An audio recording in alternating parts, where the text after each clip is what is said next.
கரூர் கூட்ட நெரிசலில் சிக்கி 41 பேர் உயிரிழந்த சம்பவம் குறித்து தாவேகா அளித்திருக்கும் புகார் மற்றும் குற்றச்சாட்டுகளை மறுத்து வீடியோ ஆதாரங்களுடன் அரசு செய்தி தொடர்பாளர் அமுதா IAS, மருத்துவத்துறை செயலாளர் ADGP டேவிட்சன் ஆகியோர் கூட்டாக செய்தியாளர்களை சந்தித்தனர். இந்த செய்தியாளர் சந்திப்பில் கரூர் பிரச்சாரத்தில் நடந்த துயர சம்பவத்தின் விவரங்களை, அங்கு பதிவான வீடியோக்களை ஒளிபரப்பி விளக்கம் அளித்திருக்கின்றனர். சமூக வலைதளங்கள் பரவி வரும் மற்ற விஷயங்களுக்கும் நிர்வாக ரீதியாக என்னெல்லாம் நடவடிக்கை எடுக்கப்பட்டது என்பதை தெளிவுபடுத்துவதற்காக தான் இந்த ப்ரெஸ் பிரீஃபிங். முதல்ல ஒரு வீடியோ மூலமாக, காணொலி காட்சி மூலமாக என்னென்ன எல்லாம் நடந்ததுன்றதை நாங்கள் முதல்ல உங்களுக்கு ப்ரெசென்ட் பண்ணுறோம். அதுக்கப்புறம் என்னென்ன மாதிரி கொஷின்ஸ் எல்லாம் சமூக வலைதளங்கள் வருது, அதற்கான என்னென்ன பதில்ன்றதை நாங்கள் இங்கே உள்ள அதிகாரிகள், ஹோம் செக்ரட்டரி இருக்காங்க, ஹெல்த் செக்ரட்டரி இருக்காங்க, DG சார் இருக்கார், ADG இருக்காங்க, எல்லோரும் நாங்கள் ஒருத்தராக அந்த கொஷின்ஸுக்கான சம்மந்தமான விளக்கங்களை நாங்கள் தரவிருக்கிறோம். ஸோ முதல்ல காணொலி காட்சியை பார்த்துடலாம்.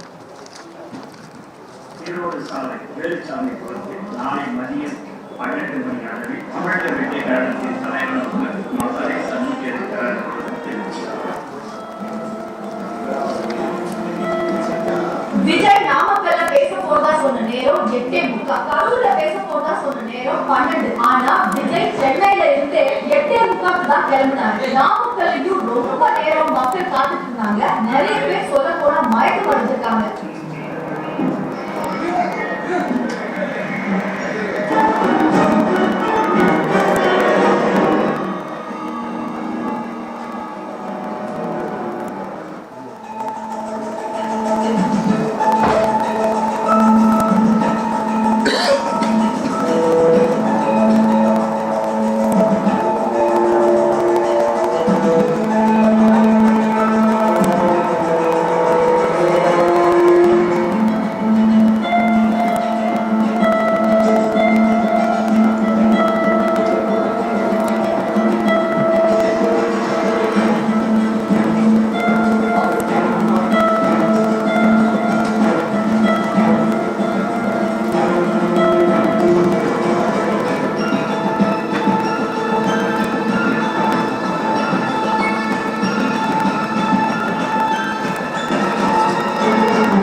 நிறைய கொஷின்ஸ் ரைஸ் பண்ணியிருக்காங்கன்னு சொன்னேன் நான். ஸோ ஒரு கொஷினாக நம்ம பார்க்கலாம். முதல்ல கொடுக்கப்பட்ட இடம் வேலுசாமி புரம், இந்த பிளேஸை இப்போ காவல்துறை ஒதுக்கியிருக்காங்க. அது அவங்க கேட்ட இடத்துக்கு மாறாக வேறு இடம் ஒதுக்கியிருக்காங்கன்னு சொல்லி அந்த இஷ்யூஸ் ரைஸ் பண்ணியிருந்தாங்க. ஆக்சுவலாக அவங்க ஃபஸ்ட் லெட்டர் கொடுத்தம்போது 7 லொக்கேஷன்ஸ் சூஸ் பண்ணியிருந்தேன். இதில் 7 லொக்கேஷன்ஸ் கொடுங்க, 27 அன்றைக்கி எங்களோட மீட்டிங் இருக்குதுன்னு ரெக்வஸ்ட் பண்ணியிருந்தாங்க. ஸோ போலீஸும் அவங்களும் கலந்து ஆலோசனை பண்ணிவிட்டு அதுக்கப்புறம் ஜீரோ இன் பண்ணி 25th அன்னைக்கு ஒரு லொக்கேஷன் ஒரு பிளேஸ் கொடுத்துருந்தாங்க.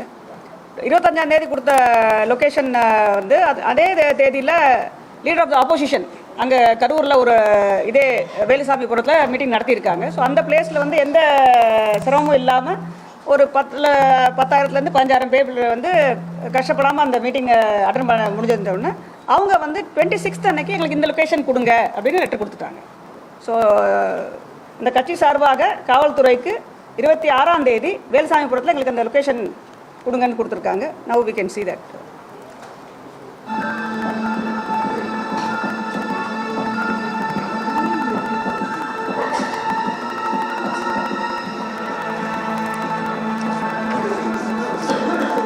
முதல்ல கேட்ட இடம் வந்து அந்த கொஞ்சம் ஸ்டாப் பண்ணிக்கலாம்.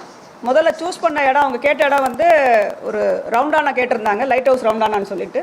அங்கே வந்து பக்கத்தில் பாரத் பெட்ரோலியம் பங்க் இருந்தது, ப்ளஸ் வந்து நம்மளுடைய கெனால் ஒன்று ஓடிட்டு இருக்கு, நீங்கள் பார்த்துட்டு ரவுண்ட் பண்ணி காட்டின இடம்.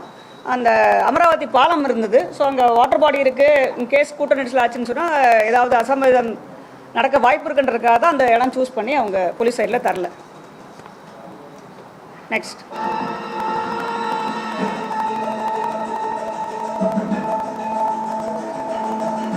ஸ்டாப் பண்ணிக்கலாம். அடுத்த சாய்ஸ் கொடுத்தது வந்து உழவர் சந்தைன்னு கொடுத்துருந்தாங்க. இதுதான் உழவர் சந்தை. இது ஒரு முனிசிபல் ரோடு. அப்ராக்சிமேட் வித்து வந்து ஐ திங்க் 30 to 40 feet இருக்குன்னு நினைக்கிறேன். 30 to 40 feet அப்ராக்சிமேட் அது இருக்கும். ஸோ இது வித்து வந்து கீழே பார்த்தீங்கன்னா அதுதான் நம்ம இப்போ கொடுத்த நேஷ்னல் ஹைவேஸோட லொக்கேஷன். அது வந்து பார்த்திங்கன்னா 60 feetக்கு மேலே வித்து இருக்கும். ரெண்டு சைட்லேயும் போகக்கூடிய வாய்ப்பு இருக்கிறதுனால இந்த லொக்கேஷன் வந்து ஃபைனலாக வந்து அக்ரி பண்ணி இந்த லொக்கேஷன் வந்து அவங்களுக்கு அலாட் பண்ணப்பட்டது. நெக்ஸ்ட்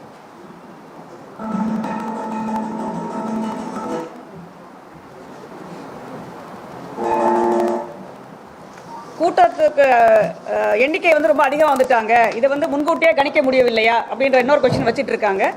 அவங்க லெட்டர் கொடுத்தப்பே பார்த்தீங்கன்னா லெட்டர் கொஞ்சம் போடுங்க.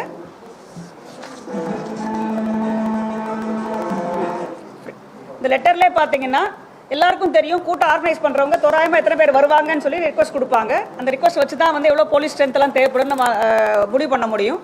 ஸோ அதில் லெட்டரில் பார்த்தீங்கன்னா 10,000 பேர் வருவாங்க, ஸ்டாப் 10,000 பேர் கலந்து கொள்வாங்கன்னு சொல்லி அவங்க ரிக்வஸ்ட் கொடுத்துருந்தாங்க. ஸோ இந்த 10,000 பேர் வருவாங்கன்னு தான் வந்து அவங்களோட இது இருந்தது.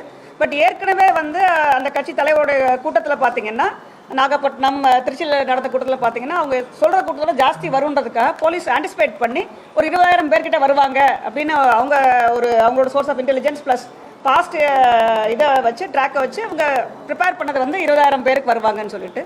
ஸோ அந்த போலீஸோட பந்தோபஸ்து வந்து I think ADG can tell what the norms என்னன்னு சொல்லுங்கள். ஒரு போலீஸ் பர்சன் வில் ஹேண்டில் ஒரு 50 பேரை ஹேண்டில் பண்ணுவார், அந்த ஸ்கேலில் கொடுக்குறது வழக்கம். இங்கே வந்து ஒரு போலீஸ் பர்சன் ஒரு 20 பேரை ஹேண்டில் பண்ணுற ஸ்கேலில் வந்து கொடுத்துருக்காங்க அவங்களுக்கு. அதாவது 50 பேருக்கு ஒரு போலீஸ்காரங்க தான் நார்மல் அவங்களுடைய ஸ்டாண்டர்ட் ரேஷியோ, அலோகேஷன் ரேஷியோ. அது இது மாதிரி ஹை ரிஸ்க் க்ரௌடுக்கு, ஜெனரல் க்ரௌடுக்கு இவ்வளோ தான் போட மாட்டோம். பட் இது மாதிரி ஹை ரிஸ்க் க்ரௌடு, ரொம்ப எந்தூசிஸ்டிக் வர க்ரௌடுக்கு வந்து இது மாதிரி போடக்கூடிய ஸ்கேல் இருக்குது. ஸோ இந்த கேஸில் வந்து 20 பேருக்கு ஒன்றா கொடுத்துருக்காங்க. ஸோ 10,000 பேருக்கு 500 பேர்கிட்ட அவங்க போலீஸ்மேன் டிப்ளாய் பண்ணியிருக்காங்க ஃபார் மேனேஜிங் த க்ரௌட். ஆனால் வந்து அந்த க்ரௌடு பார்த்தீங்கன்னா நம்ம அங்கே 3 மணிக்கு மேலேருந்து பார்த்தீங்கன்னா க்ரௌட் சர்ஜ் ஆக ஆரம்பிச்சிருது. 20,000 பேர்கிட்ட இங்கே 6 மணிக்கெலாம் இருக்காங்க. ப்ளஸ் அவர் கட்சி தலைவர் வரும்போது கூட பார்த்தீங்கன்னா அவர் வண்டி கூட நிறைய பேர் வந்துடுறாங்க. ஸோ ஏற்கனவே இங்கே க்ரௌடு இருக்குது. 10,000 பிளான் பண்ணுறாங்க. 10,000க்கு மேலே இங்கே நிறைய பேர் டபுள் நம்பர்ஸ் இங்கே இருக்காங்க. ப்ளஸ் அவர் வண்டி கூட நிறைய பேர் சேர்ந்து வந்துடுறாங்க. ஸோ அதனால் வந்து இங்கே க்ரௌட் வந்து 20,000 விட ஜாஸ்தி 25,000க்கு மேலே இருக்குன்னு சொல்லி எதிர்பார்க்குறேன். நெக்ஸ்ட் நீங்கள் டைம் பார்க்கலாம். ஒவ்வொரு இடத்துலையும் பார்த்தீங்கன்னா எத்தனை மணிக்கு என்ன க்ரௌட் இருக்குன்றது நான் சொல்கிறோம். You can just look at the time stamp பார்த்தீங்கன்னா தெரியும். ப்ளே பண்ணலாம்.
இது அவர் வண்டி உள்ளே வருது, நம்ம எந்த லொக்கேஷனில் அவருக்கு வென்யூ கொடுத்துருக்கோமோ அங்கேருந்து ஒரு அப்ராக்சிமேட்லி 1 கிலோமீட்டருக்கு முன்னாடியே வந்து அந்த சைடில் உள்ள கூட்டம். இப்போ பார்த்தீங்கன்னா நீங்கள் இப்போ ரொம்ப நெரிசல் இல்லாமல் நின்றுட்டுருக்காங்க. நெக்ஸ்ட், இதுக்கு முன்னாடி நடந்த சில இடங்களில் சில சம்பவங்கள் நடந்திருக்குது. உதாரணமாக நீங்கள் நாமக்கல் அன்று அதே தினம் நடந்த நீங்கள் இன்சிடென்ட் நீங்கள் பார்த்தீங்கன்னா அந்த இடத்துல 34 பேர் ஹாஸ்பிட்டலைஸ்ட். அது ஹீட் ஸ்ட்ரோக்னால. அதில் 4 of them were unconscious. அவங்களை ட்ரீட் பண்ணி திருப்பவங்களை டிஸ்சார்ஜ் பண்ணாங்க. இது ஒரு இன்சிடென்ட். இதெல்லாம் விட ரொம்ப எலாபரேட்டாக அரேஞ்ச் பண்ணி ரொம்ப அவங்களே ரொம்ப பெரிய ஸ்கேலில் பண்ணது வந்து மதுரை மாநாடு நடந்தது. அது நீங்கள் பார்த்துருப்பீங்க நிறைய பேர். மதுரை மாநாடில் நிறையா ஸ்பெஷல் மெஷர்ஸ்லாம் எடுத்திருந்தாங்க.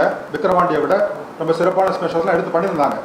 இருந்தாலும் கூட அந்த ஃப்ரண்ட்டில் இருந்த ஸ்டெரைல் ஏரியாவை ப்ரீச் பண்ணி 100கணக்கான இளைஞர்கள் வந்து அதை தாண்டி போகும்போது 2 SP போய் ஸ்ட்ரென்த்தோடு போய் அவங்கள சேஸ் பண்ணி லெதர்சார்ஜ் பண்ண வேண்டிய ஒரு சூழ்நிலை அங்கே நடந்தது.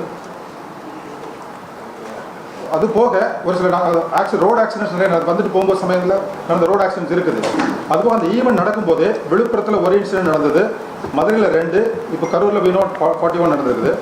இது போக இன்ஜுரி ஆனது விழுப்புரத்தில் 42 இன்ஜுரிஸ், மதுரையில் 14, திருச்சியில் 12, அரியலூரில் 6, திருவாரூரில் 17, நாகப்பட்டினத்தில் 5, நாமக்கல்ல 35, கரூரில் 116. அவசரமா இரவோடு இரவா எதுக்கு இத்தனை பேருக்கு உடல் குறைவு பண்ணாங்க? இதுல எதுக்கு இவ்வளவு அவசரம் காட்டினாங்க? ஒரு நிமிஷம் அந்த பாயிண்ட் இல்லை, ஒரு நிமிஷம் அந்த பாயிண்ட் பேசுவார் சார் ஹெல்த். ஏன் வந்து நைட்டே வந்து போஸ்ட்மார்ட்டம் பண்ணாங்க, எவ்வளோ டாக்டர்ஸ் மொபிலைஸ் பண்ணாங்கன்றது ஹெல்த் செக்ரட்டரி சொல்லுவார். இப்போ நம்மளுடைய இது கரூர் மெடிக்கல் காலேஜ் ஹாஸ்பிட்டலில் பார்த்தோம்னா 220 டாக்டர்ஸ் இருக்காங்க. ஸோ அது இல்லாமல் 165 நர்சஸ். ஸோ அது தவிர அன்னைக்கு வந்து பார்த்தோம்னா நம்மளுடைய சேலத்தில் பொது சுகாதார சர்வதேச மாநாடு நடந்தது. ஸோ அங்கேருந்து மாநாடு, இன்ஃபேக்ட் அந்த மாநாட்டுக்கு நாங்கள் எல்லாம் பங்கேற்று அதில் போயிருந்தோம். ஸோ அதில் நிறையா மருத்துவர்கள் கலந்து கொண்டிருந்தாங்க. ஸோ இந்த நியூஸ் கேட்டவுடனே அங்கே இருந்தவங்களெல்லாம் we have immediately diverted. ரெண்டாவது, இந்த மாதிரி ஈவன் நார்மல் கேஸில் போஸ்ட்மார்ட்டம் நடக்கும்போது பார்த்தோம்னா ஃபர்ஸ்ட் ரெக்வஸ்ட் டீனுக்கு அல்லது மேலே உள்ளவங்களுக்கு வர்றது என்னன்னா எவ்வளோ சீக்கிரமாக நீங்கள் ஃபர்ஸ்ட் போஸ்ட்மார்ட்டத்தை சீக்கிரம் பண்ணி கொடுங்க அப்படிங்கிறது தான். ஸோ அது வந்து இந்த மாஸ் கேஷுவாலிட்டியில் அதனுடைய இன்டென்சிட்டி இன்னும் அதிகமாக இருக்கும். ஸோ யூஸ்வலாக அதனால் normally 6 to 6 AM to 6 PM இருந்தாலும் ரூல்ஸில் இது பர்மிட் ஆகுது. இந்த மாதிரி சில இடங்களில் நம்ம கலெக்டருடைய பர்மிஷன் வாங்கி பண்ணலாம்.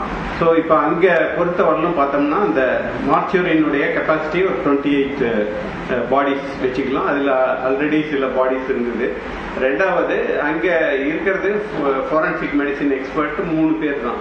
ஸோ அதனால நம்ம இந்த இன்சிடென்ட் வந்த உடனே நியர்பை டிஸ்ட்ரிக்ட் டீன்ஸ் எல்லாம் கால் பண்ணி அங்கே இருக்கிற வெவ்வேறு ஸ்பெஷலிஸ்ட் இன்க்ளூடிங் ஃபாரன்சிக் மொத்தம் 114 டாக்டர்ஸ், ஒரு 23 ஸ்பெஷாலிட்டி நர்சஸ் எல்லாம் மொபிலைஸ் பண்ணும்போது அதில் ஃபாரன்சிக் மெடிசின் எக்ஸ்பர்ட்ஸ் 16 பேர் ஒரு 6 மருத்துவக் கல்லூரி மருத்துவமனைகள்லேருந்து வந்தாங்க. அதில் நம்ம திருச்சி மாவட்ட ஆட்சித்தலைவர் தலைமையில் அங்கேருந்து மருத்துவர்களும், திண்டுக்கல் மாவட்ட ஆட்சித்தலைவர் தலைமையில் அங்கேருந்து மருத்துவர்களும், மீதியெல்லாம் வந்து இந்த கன்சர்ன் டீன்ஸ் தலைமையில் மருத்துவர்கள் வந்தாங்க. ஸோ அது என்னன்னா அந்த ஒவ்வொரு இது பண்றதுக்கு ஒரு மினிமம் டைம் இருக்கு. ஸோ அதனால இந்த லேட் ஆக ஆங்ஸைட்டி பொதுமக்களுக்கு அதிகமாக இருக்கும். ஸோ இப்போ நம்ம ஈவன் இரவு 2 மணிக்கு ஆரம்பிச்சா கூட இந்த 40வது கேஸ் முடிக்கும் போது ஈவினிங் ஆல்மோஸ்ட் 3:45 4 o'clock ஆச்சு. நீங்கள் 6 மணிக்கு ஆரம்பிச்சிங்கன்னா மறுபடியும் அது திங்கட்கிழமை வரலும் ஸ்டில் ஆகும். ஸோ அந்த ஆல்ரெடி பொதுமக்களுக்கு வந்து அவங்க உறவினர்கள் உயிர் இழந்துட்டாங்க. அந்த சோகத்தில் தவிர இதுக்காக அவங்களுடைய இது வெயிட்டிங் இதப்ப அவங்களுடைய அகனி வந்து மல்டிப்ளை ஆகும். இந்த பல்வேறு இந்த மாதிரி மாஸ் கேஷுவாலிட்டி இன்சிடென்ட்ஸ்ல இந்த இது வந்து விரைவாக நம்ம பண்ணி கொடுக்கல அப்படிங்கிற இது இருந்தது. ஸோ அதனால தான் வந்து நியர்பை டிஸ்ட்ரிக்ட்ஸில் நம்மளுடைய எல்லா மெடிக்கல் காலேஜ் எல்லாமே இப்போ ஆல்மோஸ்ட் 36 மெடிக்கல் காலேஜ் ஹாஸ்பிட்டல் இருக்கு. ஸோ அங்கே இருக்கிற எக்ஸ்பர்ட்ஸை மொபைலைஸ் பண்ணி ப்ராப்பர் ப்ரொசீஜர் ஃபாலோ பண்ணி தான் இந்த இது பண்ணி கொடுத்துருக்குது. ஸோ இது நல்லெண்ணத்தின் அடிப்படையிலும் இந்த வந்து பொதுமக்களுக்கு எந்த ஆல்ரெடி அவங்க சஃபர் ஆயிருக்காங்க அவங்களுக்கு விரைவாக அவர்களுடைய உறவினர்களுடைய இது உடல் இந்த ப்ராப்பர் ப்ரொசீஜர் ஃபாலோ பண்ணி கொடுக்கணுங்கிற அடிப்படையில் தான் அது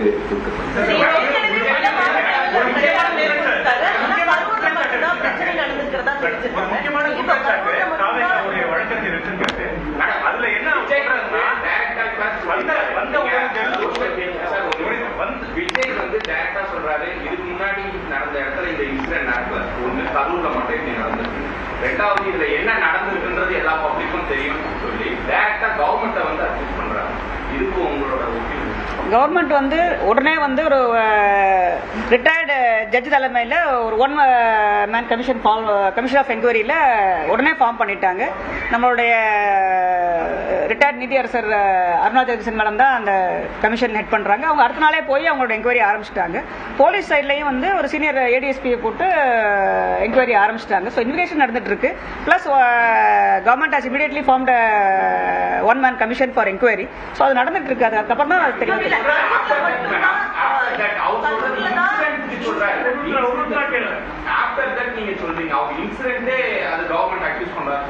இல்ல இன்வெஸ்டிகேஷன் பண்ண வெளியே இருந்ததுக்கு தெரியும். இப்ப தெரியாது நமக்கு. இன்வெஸ்டிகேஷன் முடிட்டு அப்புறம் தெரியும்.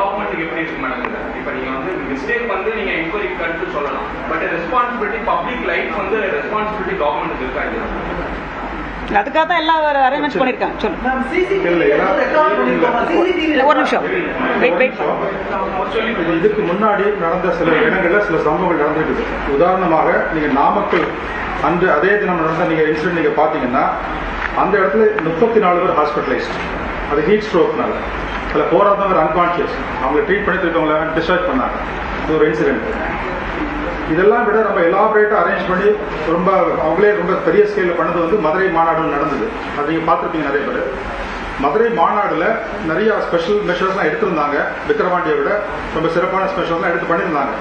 இருந்தாலும் கூட அந்த ஃப்ரண்ட்ல இருந்த ஸ்டெரைல் ஏரியாவை பிரீச் பண்ணி 100 கணக்கான இளைஞர்கள் வந்து அதை தாண்டி போகும்போது 2 எஸ்பி போய் ஸ்ட்ரென்த்தோட போய் அவங்கள சேஸ் பண்ணி லெஜிஸ்லேட் பண்ண ஒரு சூழ்நிலை நடந்தது. அது போக ஒரு சில ரோடு ஆக்சிடென்ட்ஸ் நிறைய வந்துட்டு போகும்போது சமயத்தில் நடந்த ரோடு ஆக்சிடென்ட்ஸ் இருக்குது. அதுவும் அந்த ஈவெண்ட் நடக்கும்போது விழுப்புரத்தில் ஒரு இன்சிடென்ட் நடந்தது, மதுரையில் 2, இப்போ கரூர்ல வினோட் 41 நடந்தது. இது போக இன்ஜுரி ஆனது விழுப்புரத்தில் 42 இன்ஜுரிஸ், மதுரையில் 14, திருச்சியில் 12, அரியலூர்ல 6, திருவாரூர்ல 17, நாகப்பட்டினத்தில் 5, நாமக்கல்ல 35, கரூர்ல 114. விழுப்புரம் ஃபர்ஸ்ட் இன்சிடென்ட் நடக்கும். விக்கிரவாண்டியில் 1, மதுரையில் 2, கரூர். திருச்சி பெரம்பலூர் தான் வந்து ஃபர்ஸ்ட். திருச்சி, அரியலூர், பெரம்பலூர் முதல் முறையா வந்து அவர் பிரச்சாரத்தை வந்து ஸ்டார்ட் பண்ணாரு. அப்போ வந்து திருச்சியிலையும் அரியலூர்லையும் பிரச்சாரத்தை முடிச்சிருக்காரு. பெரம்பலூர்ல போகும்போது ஓவர் க்ரௌடுன்னு சொல்லி போலீஸ் வந்து ஸ்டாப் பண்ணி வெளியாடுறாங்க. இப்போ இங்கேயுமே அதே பிரச்சனை தான். நாமக்கல்ல முடிச்சுட்டு அவர் கரூர் வரும்போது ஓவர் க்ரௌடுன்னு சொல்லி பெரம்பலூர் ரீசன் வந்து நைட்டு 10 மணிக்கு மேல ஆயிடுச்சு. அது ஒரு ரீசன். ஓகே, அதனால தான் ஸ்டாப் இதே 2025 ஜனவரி மாசம் ஒரு பொதுக்கூட்டத்திற்கு வந்து ஏடிஎம்கே சார்பில் லெட்டர் கொடுக்குறாங்க. அந்த விவசாய கூட்டத்துக்கு வேணும்னு சொல்லி கூட்டம் அதிகமா வரும் அப்படின்னு சொல்லி அனுமதி மறுக்கப்படாது. அதே ஏன் தாவஜாக்க அனுமதி மறுக்கப்படாது? கரூர் அந்த லோக்கல்ல உள்ள அரேஞ்ச் அப்படின்னா லோக்கல் பார்ட்டி பொலிட்டிக்கல் ஆக்டிவிட்டி இருந்தது. அந்த ரோட ஒரு சைடு பிளாக் பண்ணி கொடுப்பாங்க. அந்த பர்டிகுலர் ஈவெண்ட்டுக்கு அந்த கட்சியில இருந்து கேட்டது 2 சைடு பிளாக் பண்ணி கேட்டுருக்காங்க. அதை ரெஃப்யூஸ் பண்ணிருக்காங்க போலீஸ் ஸ்டேஷன். அதனால அவங்க ஹைகோர்ட் போனாங்க அந்த இஷ்யூ பொறுத்தவரை. அதாவது ஸ்டேட் லீடர் வரும்போது பெரிய மாஸ் எடுத்து கண்டிப்பா கொடுக்குறாங்க. இப்ப நம்ம ஏடிஎம்கே கொடுத்தோம்ல, எடிபிள் கொடுத்தாங்கல்ல, அவங்க லோக்கல் அது வந்து லோக்கல் பொலிட்டிக்கல் ஈவெண்ட் எதுவாக இருந்தாலும் சரி, அந்த நகரத்தில் உள்ள பொலிட்டிக்கல் ஈவெண்ட் நடக்கும் பொழுது அந்த ரோட்ல ஒரு பகுதியை மட்டும் பிரிச்சு கொடுப்பாங்க போடுறது. அது அவங்க 2 சைடு எங்களுக்கு வேணும்னு கேட்டுருக்காங்க. அதை ரெஃப்யூஸ் பண்ணிருக்காங்க. இல்ல ஒரே நிமிஷம் ப்ளீஸ். இல்ல 1 செகண்ட். மார்ச் 2025ல சப் கலெக்டர் தலைமையில் அங்க ஒரு ஆல் பார்ட்டி மீட்டிங் போட்டு தான் வந்து எந்தெந்த லொகேஷன்ஸ் எல்லாம் சேஃப் அண்ட் ப்ரொடெக்டட் ஏரியாவா டிக்ளேர் பண்ணலாம் இந்த மாதிரி மீட்டிங் முடிவு பண்ணி அப்போ வந்து சில இடங்கள்லாம் சூஸ் பண்ணாங்க, சில இடங்கள்லாம் விட்டுட்டாங்க. ஏற்கனவே சொன்ன மாதிரி கரூர் பஸ் ஸ்டாண்ட் பக்கத்துல மனோரான ஒரு பிளேஸ்ல கொடுத்தாங்க, இது நமக்கு தரல அப்படின்றது வந்து அந்த பிளேஸை வந்து எல்லாரும் ஆல் பார்ட்டில முடிவு பண்ணி அந்த பிளேஸ் வந்து ரொம்ப கன்ஜஸ்டடா இருக்கு, பிசினஸ் அஃபெக்ட் ஆகுன்னு சொல்லி எல்லாரும் ஒருமனதாக அந்த பிளேஸை டிராப் பண்ணிட்டாங்க. அதே மாதிரி அந்த மீட்டிங்ல முடிவு பண்ணதான் இந்த பிளேஸ் தரலாம்னு முடிவு பண்ணதுக்கு அப்புறம் தான் இந்த பிளேஸ் கொடுத்துருக்காங்க இப்போ ஆஃப்டர் மார்ச் 2025. நாமக்கல்ல வந்து கிரவுட் அதிகமா இருக்குன்னு நமக்கு தெரியுது. நாமக்கல் விட கரூர்ல கிரவுட் அதிகமா இருக்கு தெரியுது. 4 மணிக்கு மேல கிரவுட் எக்ஸஸா ஆயிட்டு இருக்கு. நேரம் ஆகாத கூட கூட்டம் அதிகமாக இருக்கும்போது நம்ம முன்னெச்சரிக்கையா வந்து அனுமதி ரத்து கூட பண்ணிடலாம் இல்லையா? ஏற்கனவே பெரம்பலூர்ல நம்ம அந்த மாதிரி பெரம்பலூர்ல நம்ம ஆல்ரெடி ஃபைனல் கிரவுட் வந்து anywhere between 25 to 30,000 இருக்கலாம். 25,000 to 30,000 இருக்கலாம் ஃபைனல் கிரவுட். நம்ம பெரம்பலூர்ல ரத்து பண்ண மாதிரி நம்ம கரூர்லயே அந்த மாதிரி ஒரு முன்னெச்சரிக்கையா நம்ம பொறுத்த வரைக்கும் சார், அதாவது ஒருவேளை வந்து இவங்க கைட்லைன்ஸ் வந்து மீறுறாங்க, விதிமுறைகளை மீறுறாங்க அப்படின்னா எந்த நேரத்துல இருந்தாலும் இந்த கூட்டத்தை வந்து ரத்து பண்றதுக்கான அதிகாரங்கள் வந்து காவல்துறைக்கு வந்து இருக்கு. அப்ப விதிமுறைகள் மீறப்பட்டதுன்னு சொல்லி காவல்துறை வந்து சொல்றாங்க. ஏன் வந்து அதை ரத்து செய்வதற்கான நடவடிக்கை எடுக்கல? ஒரு இடத்துல இவ்வளவு வர கூடி வச்சதுக்கு அப்புறம் ஒருத்தர் தலைவர் வரலாம், இதோட கான்செப்ட்ஸ் என்னங்கிறது நம்மளால சொல்ல முடியாது, ப்ரெடிக்ட் பண்ண முடியாது. Nobody can predict. உலகத்தில் எங்க நடந்தாலும் சரி, ஒரு முக்கியமான ஒரு லீடர் வர்றாரு, ஒரு செலிபிரிட்டி வர்றாரு, வரும்பொழுது காவல்துறையா போய் வந்து நாங்க தடை பண்றோம்னு சொன்னா அதோட கான்சிக்வன்ஸ் என்ன, நம்ம அது வந்து we cannot really certify what's going to happen. அதே மாதிரி போலீஸ் வந்து நீங்க சொன்ன மாதிரி ஒரு 500 people ஸ்ட்ரென்த் போட்டுருந்தா கூட எந்த ஒரு மாநாடு ஆர்கனைஸ் பண்ணாலும் அந்த கட்சிக்காரங்க ஆர்கனைசர்ஸ் ஆல்சோ அந்த பொறுப்பு எடுத்துக்குவாங்க. வாலண்டியர்ஸ் போடுவாங்க, அவங்களே வந்து அவங்க ஆட்கள்லாம் ரெகுலேட் பண்றதுக்கு ஆள் போடுவாங்க. ஸோ இனஃப் ஆஃப் வாலண்டியர்ஸ் போட்டிருந்தா கூட இதை அவாய்ட் பண்றதுக்கான வாய்ப்பு இருக்கு.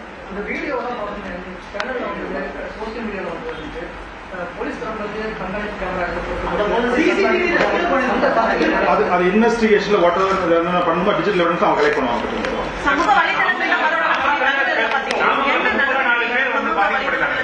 நாமக்கல்ல ஆல்ரெடி நமக்கு காலையில நடந்த மீட்டிங்கே 34 பேர் பாதிக்கப்பட்டிருக்காங்க. நமக்கு அந்த லிஸ்ட் தெரியுது. அப்போ நிலைமை மோசமாகணுமோ நம்ம கரூருக்கு நம்ம அலர்ட் ஆயிருக்கலாமே. நாமக்கல்ல போடுற ஸ்ட்ரென்த் வந்து 247. அங்க அஃபெக்ட் ஆனது எல்லாமே ஹீட் ஸ்ட்ரோக். ஏன்னா லாங் ஹவர்ஸ் வெயிட்டிங் காலையில் வெயிட் பண்ணும்போது அந்த வெயில்னால வந்து ஹீட் ஸ்ட்ரோக். கரூர்ல போட்ட ஸ்ட்ரென்த் வந்து 500 பேர். அதுல டபுளா போட்டுருக்காங்க. பல விஷயங்கள் அந்த வீடியோ. ஒரு நிமிஷம், அவங்க கேட்டது சோசியல் மீடியால வந்து இந்த மாதிரி தவறான செய்திகளை பரப்புனா என்ன பண்ணுவாங்கன்னு. சோசியல் மீடியாவில் தவறான செய்திகள் இது பண்ணாங்கன்னா கண்டிப்பா வந்து நடவடிக்கை எடுக்கப்படும். போலீஸ் வந்து சோசியல் மீடியா மானிட்டரிங் செல் வச்சிருக்காங்க, அது மூலம் மானிட்டர் பண்ணி தவறான செய்திகள் வந்து பரப்புனாங்கன்னா நடவடிக்கை கண்டிப்பா எடுக்கப்படும். இந்த வீடியோலயே பல கேள்விகளுக்கு நீங்க பதில் சொல்லிருக்கீங்க. மற்றொரு மிக முக்கியமான கேள்வி இருக்கு. அவர் பேசிட்டு இருக்கும்போது வந்து செல்வு வீசினாங்க ஒண்ணு. அதுக்கப்புறம் வந்து அங்க இருக்கக்கூடிய பப்ளிக் சோசியல் மீடியால வந்ததுதான் கட்சியில வந்து நிறைய பேருடைய சட்டைகளை வந்து கிழிச்சாங்க. அந்த ஆங்கிள் வந்து எதுவும் விசாரணை வந்து எதுவும் இன்வெஸ்டிகேஷன் பண்ணதுக்கு அப்புறம் தெரியும். இப்போ ஒண்ணு கிளியரா தெரியும். இதெல்லாம் கண்டிப்பா இன்வெஸ்டிகேஷன் அவங்க வந்து இருந்ததுன்னா அதை வந்து விசாரிப்பாங்க. Thank you.